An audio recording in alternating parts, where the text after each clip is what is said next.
remembers what worship is? Like the word worship. Worthship. So it's what you're putting your worth in, right? And so that's what we talked about the first week. We talked about the things that you're putting your worth in are the things that you're worshiping, right? Because it's worthship. And I got that idea. It's such a good book. If you ever have the chance, How to Worship a King by Zach Neese. The worship team for Sunday mornings has also been going through the Devos on Thursday nights. Y'all been doing like the first Thursday of the month or something like that? Yeah, and so those videos, man, they're fantastic. I actually watched one today to prepare for tonight because Pastor Josh was like, you've got to listen to it. And it was just such a good reminder of what the book had already said. And so it talked about how worship is worthship. And then last week we took it a little bit further, still in that same direction of what are you giving your worth to? And who remembers what we talked about?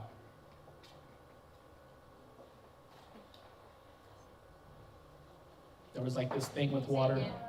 Yeah, so we talked the first week about worthship, right? And so we took that a little further, talking about what are you putting your worth in. But does anyone remember the account of Jesus that we read last week?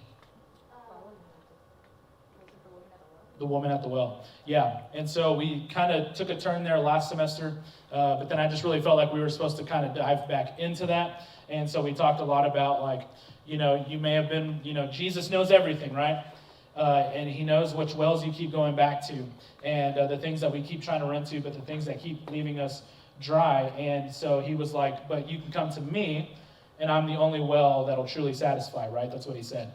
And so if you don't know what I'm talking about, you can go read it in John chapter 4. It's super powerful. And he said that like, how does the account end? The woman goes back to her tribe, her little village, and she says, you should come meet this man that told me everything there was to know about me and yet offered me the hope of salvation. And it says that many believed, and their exact quote was, now we believe because not of what we've heard, but because we've seen it for ourselves, right? And so I challenged you that like, if you're really going to dive in and sell out for Jesus, right, like give it your all, then it's got to move from, this is just a faith that my parents know, this is just a faith that my parents forced me to come to church to find, right? It's got to move from I'm being forced to do this, or it's their thing, or it's that thing, to it's my faith, right? It's me believing in Jesus. Come meet this man that knew everything about me.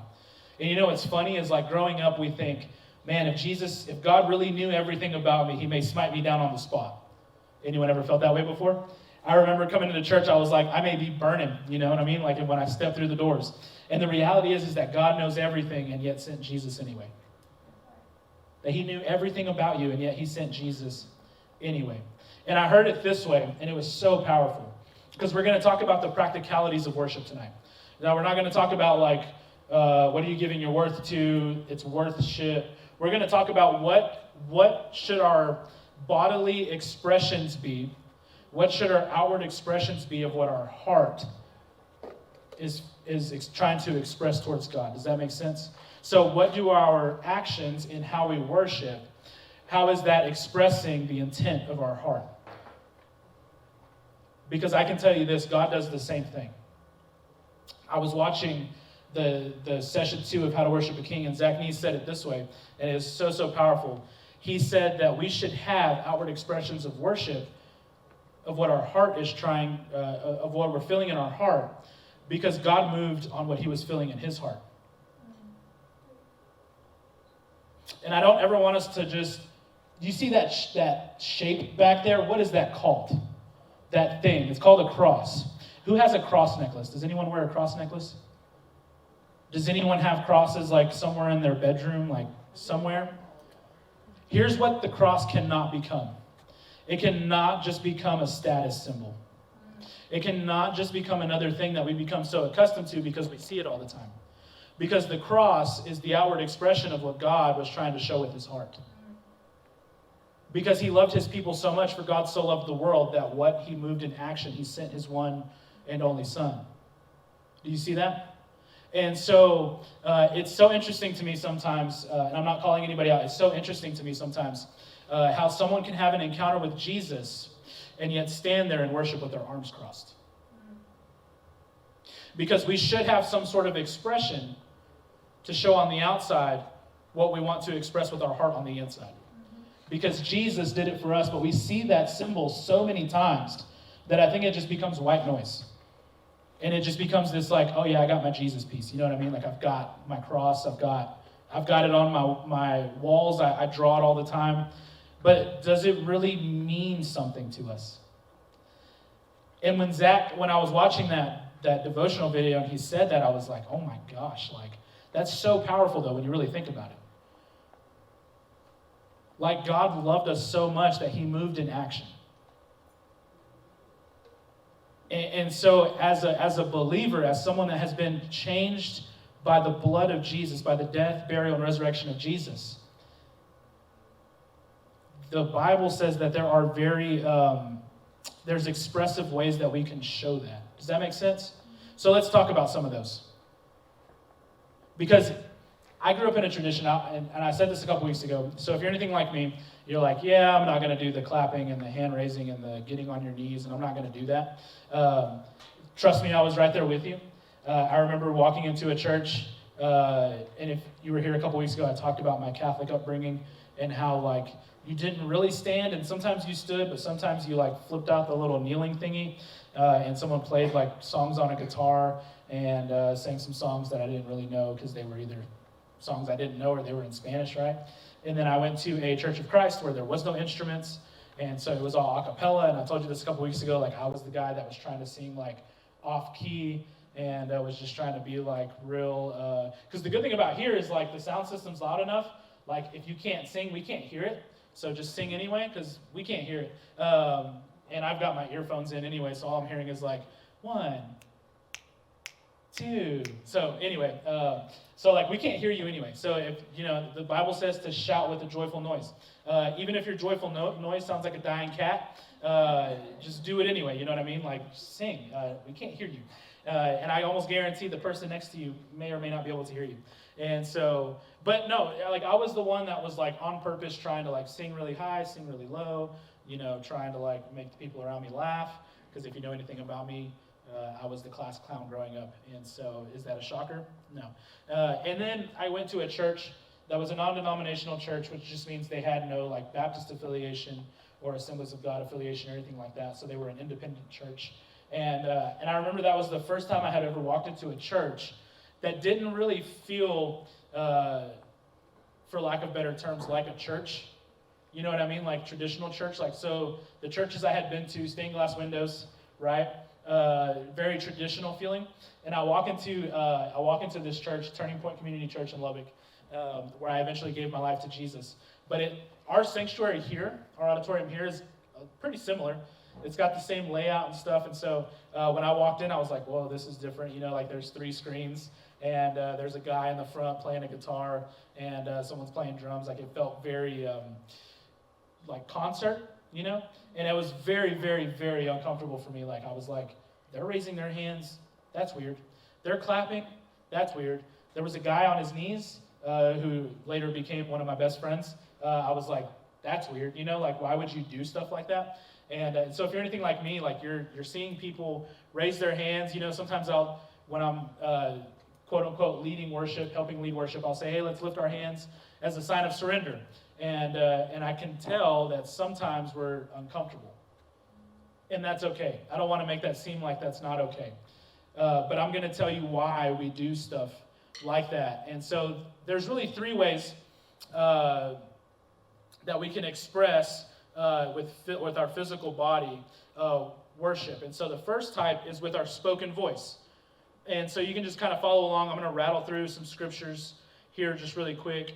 So speaking, Psalm 34:1 says, I will bless the Lord at all times, and his praise will always be on my lips. So, sometimes like when you get relief of something, you're like, thank you, Jesus.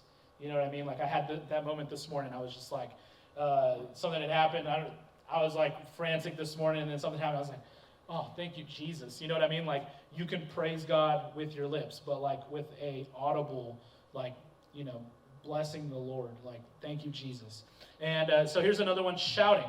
So you heard me say it earlier, like, let's give a shout to the Lord, right? And some people are like, yeah, woo, and they clap. That's biblical. That's a way to express a joyful noise to Jesus. And can I tell you this?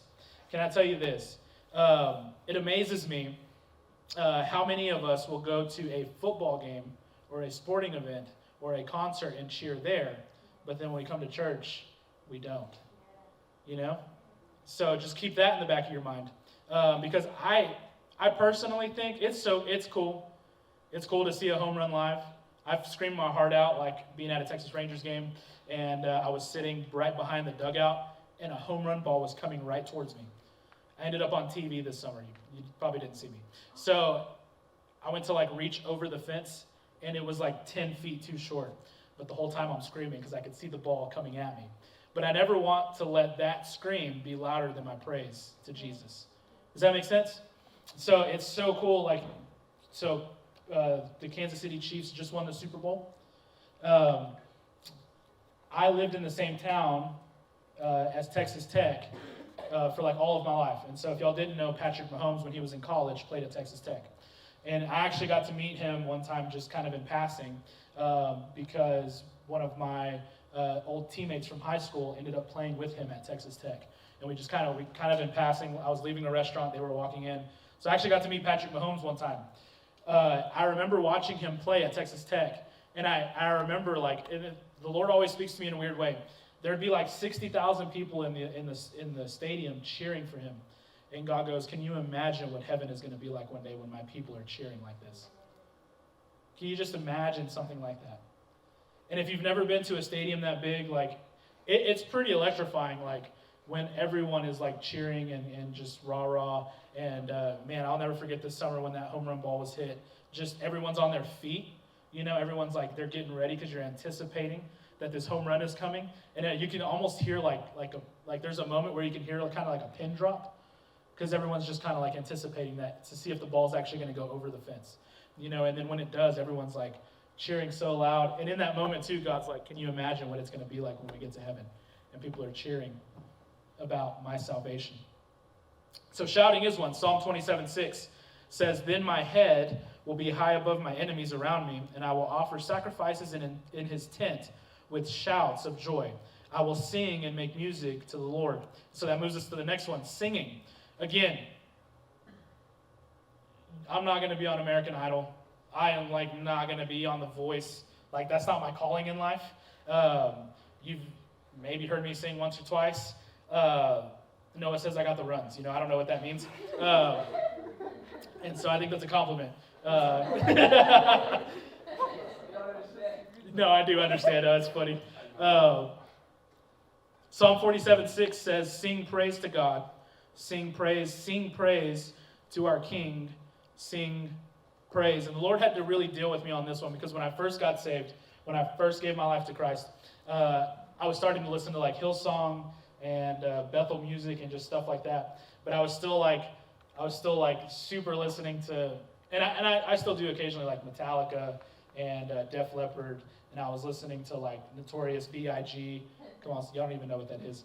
And then I was listening to Drake and Lil Wayne. But then I'm trying to, and the Lord was really hey, you need to pay attention to these lyrics. And so when I would play the songs, man, the Holy Spirit would really deal with me you're giving praise with your lips to the enemy at this moment, because the things in those songs are the things of the world, right? It's those are the things that the enemy is trying to entice you with, and it's, you know what I mean. And so God was you need to be careful what you're singing about, and Robin's seen it one time. I was I bet you didn't know I knew the words to all this song, and so I turned it on and I rapped the whole thing, and I even knew where the cuss words were at, so I could skip over them, and it was a really cool moment. Y'all should have been there. Here's the hardest category of worship. It's our posture. And so I said worship is it's worth-ship, but the Hebrew word actually means to bow down. And I wish I would have wrote the Hebrew word down, but the Hebrew word worship actually means to bow down. So does anyone know what bowing down means? So it's not like that, right? You're not coming up to God and you're hello. Hello. You know what I mean? That's not what it means. It actually means to bow down, which you'll see some people in worship every now and then getting on their knees maybe getting on their knees and then kind of putting their elbows down, that kind of thing. There's a posture to worship. And those things are a sign of surrender. If you've ever read the Old Testament, which hopefully you have, if you haven't, there's a term that they use in the Old Testament where when God says that his people are rebellious, he says that they're stiff-necked people. And what he's saying is that they're refusing to bow down to my name, right? Because when you have a stiff neck, it doesn't move, right? Your neck doesn't move. And so, because the word worship means to bow down. And so when you bow down, doesn't your head kind of go down a little bit? And there's like a reverence and an awe to your worship, right? And so bowing is a form of worship. And here's even the scripture, okay? Here's what's really cool. Psalm 95:6, it should be on the screen. Psalm 95:6 says, "Come, let's worship." And that word worship is actually bow down. So it says, "Come, let's bow down and bow down. And then let's kneel before the Lord our Maker." And so what is he saying there? He's saying our heart posture should be to bow down. But then our physical posture should be to bow down and kneel before the Lord. Do y'all see that? And so in the English, it doesn't sound right, because when they translated it, if they would have done it literally, it would say, "Come, let's bow down, and let's kneel before the Lord our Maker." And that's how it really should read. But we read, "Come, let's worship and bow down." There's a posture to worship. Because when you surrender, when you say, "I'm going to bow down," and then even go a little bit lower than that, and not consider myself greater than him, we're putting him on the throne. Right? We're saying, you can take our rightful place in our life. And we don't quite understand this in our Western context because, how do I put this? Like, we don't understand it because, like, we don't really do this. You know what I mean? Like, we don't really do this when, like, the king walks into a room. We do some of this with our physical body because one of them was to stand. And there was a scripture to go with it, but I thought it'd be better to verbally explain why standing can be a form of worship and a form of reverence. Because has anybody ever been to a wedding? What do you do before the bride enters the room? Like, you hear the music, and then what does everyone do? Everyone stands. Because it's a sign of reverence. It's a sign of, like, respect. In the presence of a king, you've seen shows and movies where they either stand or they get on their knees. Because it's a sign of respect. It's a sign of, like, you know who's in the room kind of thing. And so there's a physical bowing, and then there's dancing. Psalm 149:3 says, let them praise his name with dancing and make music to him with tambourine and lyre. And then we come to our hands. So sometimes you may wonder why we say to clap. Clapping is actually biblical as a form of worship to God. Psalm 47:1 says, "Clap your hands, all you peoples."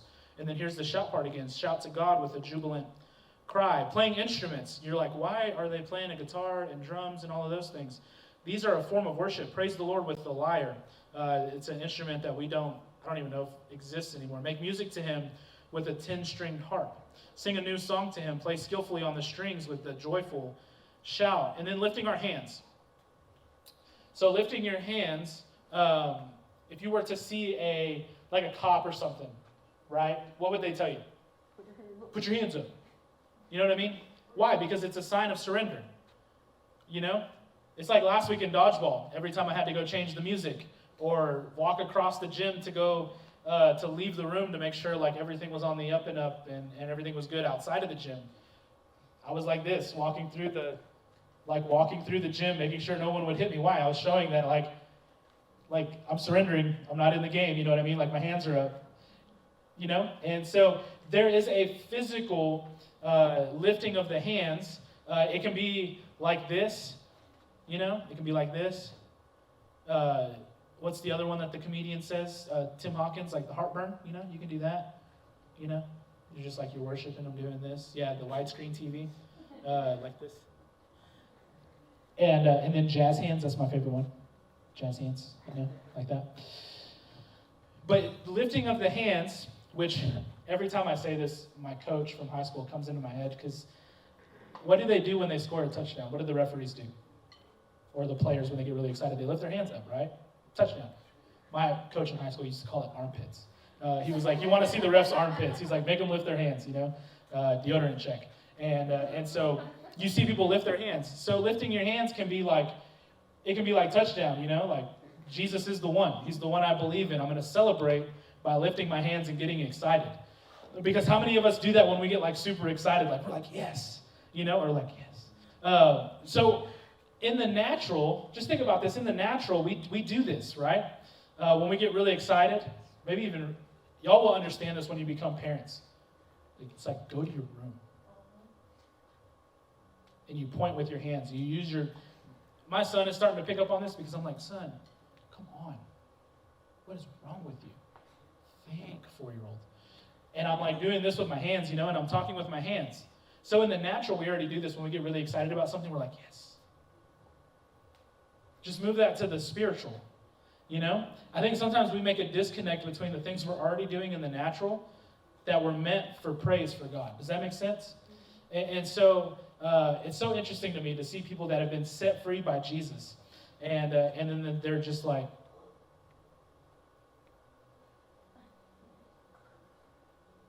doesn't that just feel weird? Like we have been saved from a life apart from God and an eternity apart from God. Like I say this every week, but he's a real man that died a real death, was buried for 3 days, and rose again. Think about that for a moment. Every time we do communion, I say this too. He's a real man who had to really die a very real death on a cross where he hung for hours with his hands and his feet nailed to that thing.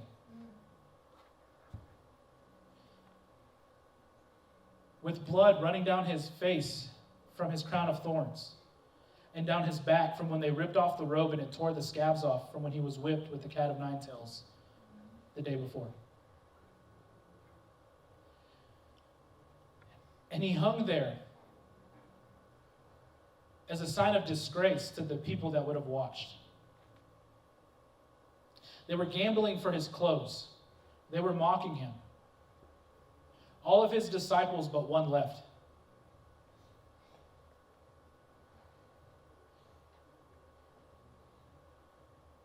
And then he was buried. And then he rose again 3 days later. Because God is who he says he is, and he will do what he said he will do. Why? So that you may become a son and daughter of the King. And so is it okay to clap? Is it okay to raise your hands? Is it okay to sing and shout and do those different things? Absolutely. Absolutely. And I hope that we can understand what it truly means to worship with our physical bodies the King of Kings and the Lord of Lords. Who cares what the person next to you is thinking? Who cares? Who cares if they're going to think you're weird because you clap your hands, or because you raise your hands, or because you get on your knees at the altar? Because you know what? I would rather do that than to be in a life where I'm fearful of what man thinks. To where I'm so worried about pleasing God that I forget that my life is about pleasing the King. Because Jesus says it this way: why would you fear man who may be able to just kill your physical body instead of fearing the one who can kill both soul and body? And so when it comes to worship, man, just let it out.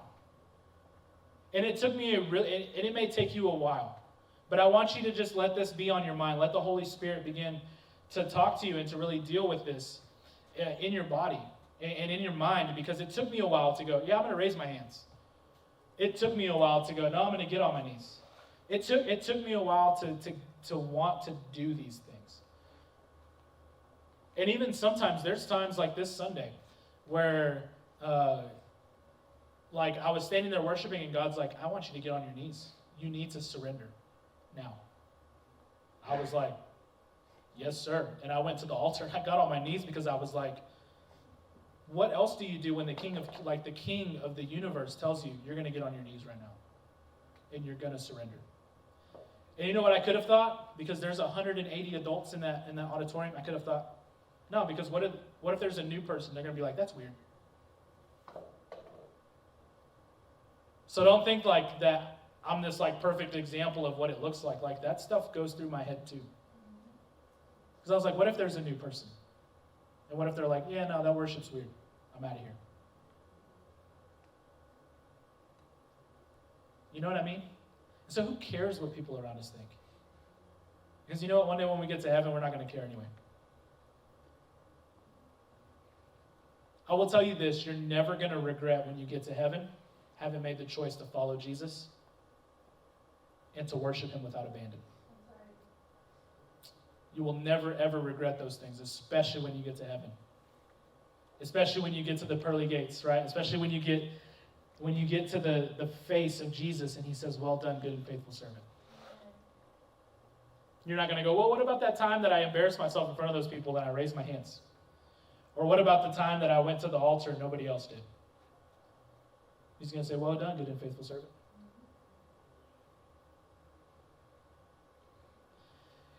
And let me tell you why we say, come to the altar. If you were here on Sunday, you already heard this. But we say that a lot, and you're like, what the heck is an altar? This looks like a platform and a stage to me made out of wood. And some carpet and this, whatever this is. It's symbolism for, in the Old Testament, they would give the sacrifices at the altar. They would have to take an animal. It was all different kinds of things. Someone help me here. Doves, rams, calves, sheep, lambs. They would take all of these things depending on their impurities before God, because there was what's called the Levitical law. And they would take those things to the altar, and they would literally physically sacrifice an animal to make themselves clean so they could come before the presence of God. Now, that's why Jesus had to go on a cross made out of a tree, made out of wood, because these altars a lot of times were made out of wood. And he had to be the sacrifice for us once and all, so that we could be made clean in the sight of God. But now, the Bible says this, and we read it a couple weeks ago, that we are to be a living sacrifice. Holy and pleasing to God, and this is your true worship. And so a lot of times when we say, come to the altar, if you want to give your life to Jesus, and then sometimes when we're in worship, we say, hey, come kneel at the altar, it's because you're saying, God, I'm yours. I'm pouring myself out before you. I'm offering myself as a sacrifice, as a living sacrifice for your will and for your glory. And that's why we call this area the altar. Because we do believe that it's just another outward expression of what you're trying to express on the inside. That God, I'm a living sacrifice, totally surrendered to you. And so I'm going to come to your altar and physically show that I'm coming to your altar to offer up myself and to pour myself out. So that's why we say that. Why? Why did we have to go from animal sacrifices to Jesus to us offering ourselves up as a living sacrifice? Because Psalm 51, 16 through 17 says, you do not want a sacrifice, or I would give it. You are not pleased with the burnt offering, talking about God, because they were using it just as a get-out-of-jail-free card. And God said, the sacrifice pleasing to God, or the psalmist wrote, the sacrifice pleasing to God is a broken spirit. You will not despise a broken and humbled heart, God. Now I want you to hear that. The sacrifice that is pleasing to God was not the animal sacrifices of the Old Testament. He says a sacrifice that is pleasing to God is a broken spirit. And that's why in Romans 12 he says someone that's giving their life up, a living sacrifice. You will not despise a broken and humbled heart. And so here's what we're going to do. We're going to dim the lights here in just a second. I don't know if Serena knows how to work the light board. But Serena, if you go to Spotify, there's a playlist on the left is where you'll see the playlists. There is one labeled Amplify.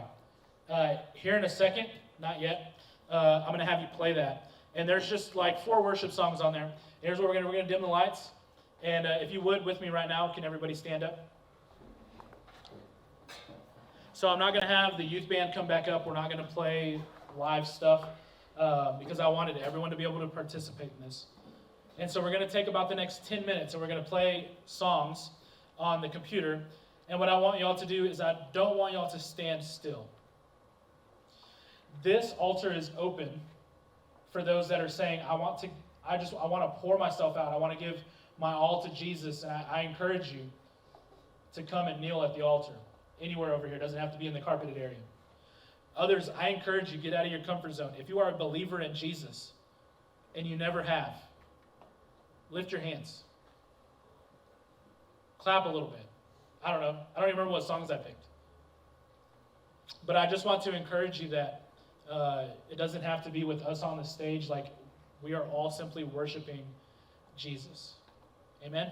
So I'm going to pray, and then they're going to play some music. Heavenly Father, I thank you just for your loving kindness, for your patience with us as we learn and relearn and learn again what it truly means to worship you and what it truly means to put you in your place and to recognize the place that you have in the universe, which is the King of Kings, which is the Lord of Lords. And God, we love you. Holy Spirit, speak to us. You tell us what to do, whether it's to kneel at the altar or to raise our hands or to clap a little bit or to just praise you with our lips and say, thank you, Jesus. Thank you, Jesus. We love you. We thank you. It's in Jesus' mighty name that we pray. And everybody said, Amen. Amen.